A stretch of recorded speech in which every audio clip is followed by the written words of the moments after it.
Nathan, far right, Nathan Baird, Cleveland.com. Jim, Ryan was just telling us about your preseason bet about Malik Hartford's physical gains. I'm just curious, beyond his physical growth, what has put him in contention to have a real role here to start the year? Smart, football intelligence. Had a guy that at Oklahoma State, Colby Harvell played for me as a freshman. I mean, these are guys that they're rare. They at safety, they're rare. They come in, they just have an understanding of the game, and they find a way to get around the ball. So it jumps out at you. Second row middle, Stephen Means, Cleveland.com. Last time we talked about, you said Jihad, Josh, and Malik were all in that battle to be that third starting safety. Have you guys come to a conclusion there? Nope, they're all still in contention. I can probably see them all. What do you like about? You just kind of answered about Malik. What did you like about Josh and Jihad at that adjuster spot? Josh has great closing speed, and we know that he will be a factor in terms of run support and getting to the ball. He kind of brings a different element with the way he comes, high to low, inside out. And then Jihad, he's played a lot of football, so he's coachable, he's smart, and he has experience.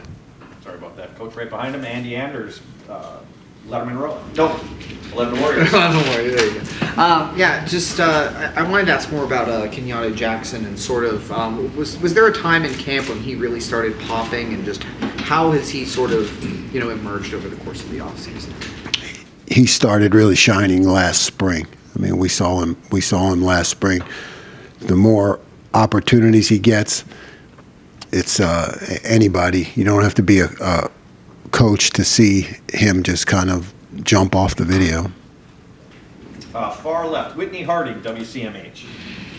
Coach, yesterday, Indiana offensive coordinator Walt Bell said that Tommy Eichenberg, he thinks, is the best linebacker in the country. What is it about Tommy that, in your opinion, makes him the best linebacker in the country and is such a leader for your side of the ball? Tommy understands. He can relate what play is happening in front of him to how our defense works. So he knows exactly where the escape hatch for the run game is going to be. I think, and he shows up fast. He gets to the ball quickly because he understands the game and how it relates to our defense. I think his improvements we're looking for are really in the pass game. In terms of his overall football intelligence playing versus and compared to what he's like in the locker room or on the field as an inspirational guy and quiet, right? Because he doesn't talk, but just by the way he plays, they're both really high. So I think that does make him. I don't really know what's out there, but I think he's the best in the country. This being the second year now that these guys are in your system, are you looking forward to seeing them maybe think less and be more instinctual with what they're doing out there? And how's that going to make what you guys are doing better? Yeah, I mean, the more someone understands the complete system rather than just an individual position, but how all 11 parts work together, you said it, the faster they can play. As coaches a lot, and as fans or as, reporters of the game, I think a lot of times if you see a guy playing not at full speed, right, it's easy to wonder, is he not motivated or does he not know what he's doing? And I think that's as coaches, we have to take responsibility for that. If a guy knows what he's doing, he can play fast. If he doesn't, he plays tentative. That's a reflection of coaching. Second row left, Steve Hellwagon, 24/7 Sports. Yeah, Coach, it seems like there's been a lot of comments about Jack Sawyer and maybe stepping up his game and becoming perhaps a more consistent pass rushing player for you guys this year. Just have you seen that in preseason camp, and how important will that be to have him and the other guys, you mentioned Kenyatta, create that kind of pressure? Yeah. I mean, Jack, we moved him around a little bit. I mean, I think that gave him a good feel of what the defense is about in its entirety. Ultimately settled on the fact that he needs to be attacking in part of a 4-down group, and he shined. He's been able to focus on one thing, and I think when you do that, your talents can really grow and develop. Those two spots, defensive tackle, do you have a pretty good rotation there? What that'll look like? Maybe two guys, 2 and 2 at each spot. Just what would that look like? Yeah, I mean, I think there's a whole grouping of guys that can play there. I do, and I think we're really solid. Tyleek, like I said, he's been I think he's really athletic. He was a little banged up, but he's back. Mike Hall is going to be really hard to handle. I think we all saw that. We have to keep him healthy. Ty is a guy that you want, like a stalwart of the defense. You need those guys. You need those guys on the front line that are going to take 2 blockers and are willing to do it. Don't sleep on Jaden McKenzie. He's a playmaker. Hero Canoe, I think, has really shined. In camp. Fourth row right, Spencer Holbrook, Letterman Row. I guess on that topic, you've talked about a lot of guys and said the phrase they're going to play a lot. How many, I know that you guys want to play a lot of depth, but how much is too much as you go into the season when it comes to not over substituting to where guys don't get into a rhythm on the field? Well, up front, I think that's it's a whole different entity. Coach Johnson has done that very well and will continue to do that. So we're not looking for any of those guys to get a lot of reps. When it comes to in terms of who has the majority of the reps, we'd like them all to play equal and all to be fresh in the fourth quarter and attacking and rushing the quarterback. When it comes to linebacker, Tommy and Steele, they have to play the majority of the plays. Because you're right, there is a lot of consistency and seeing what the offense is doing involved in there, but Cody and CJ will both play. Front row right, Austin Ward, Rivals, the podcast. Jim, when did Tyleek get back to closer to full speed, and what's the next step for him? I don't remember the exact day or when all the days run together to me, but I mean his next step is just consistency. He flashes tremendous athletic ability, and it's just consistency. It's just doing it all the time, every play. Far right, Andrew Gillis, Cleveland.com. Jim, you obviously know Indiana's defensive coordinator pretty well. What kind of game plan would you expect from him against new quarterbacks, new offensive linemen? Yeah, I do have great respect for Matt. He's God, I don't know if I have to say a son to me. I don't know how much older I am than him. Maybe a little brother, but I know Matt too is he's a team guy first.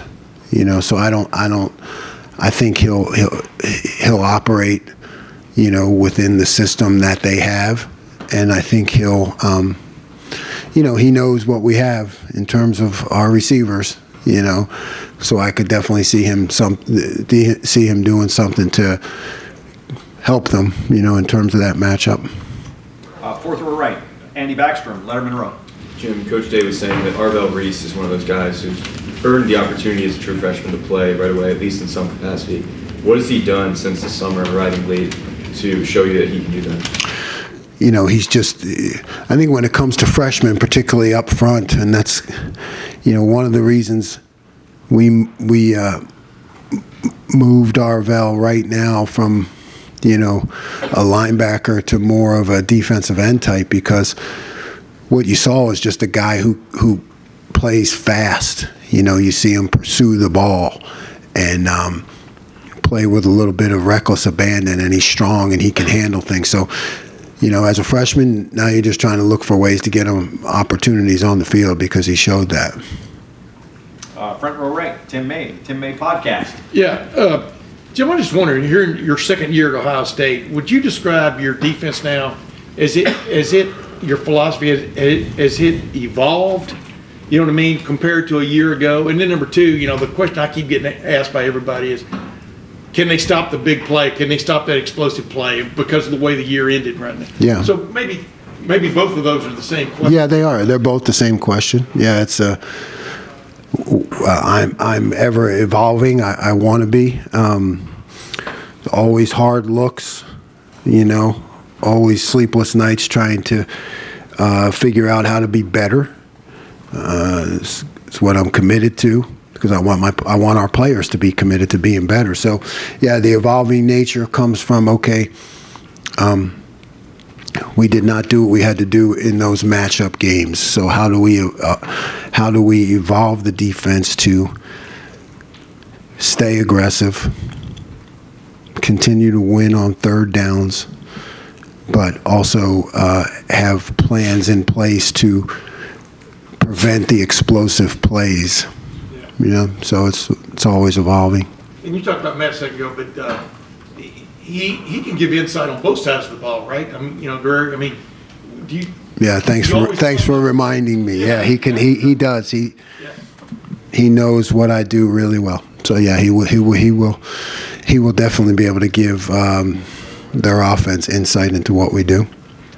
Third row right, Tony Girdman, Buckeye Huddle. Jim, sounds like you guys will play three quarters, or three quarters. How do you see that happening? Is it a rotation? Is Jordan Hancock playing some nickel at times? How do you see that happening? Yeah, both of those. Yeah, we'll play. All three of them have earned playing time. I see a rotation. Maybe slide Jordan into nickel some, get him some reps there. But they all will play, and you know how it goes with corners. I think a lot, as you get through a game, it starts to become who's hot. You start to go with who's hot. So then, when you are sliding Jordan to nickel, where does Sonny then go? Sonny, he can go to different places. We can be in a 6 DB package, so Sonny can stay in there. Sonny could be in there in a linebacker capacity. There are a lot of roles to keep him involved and in the game. Front row, middle, Bill Rabinowitz, Columbus Dispatch. Jim, now that we know the starting quarterback's going to be, I'm just curious what your impressions of Kyle McCord are from going against him in practice all the time. Is that true? He's not tricking me, right? Is he?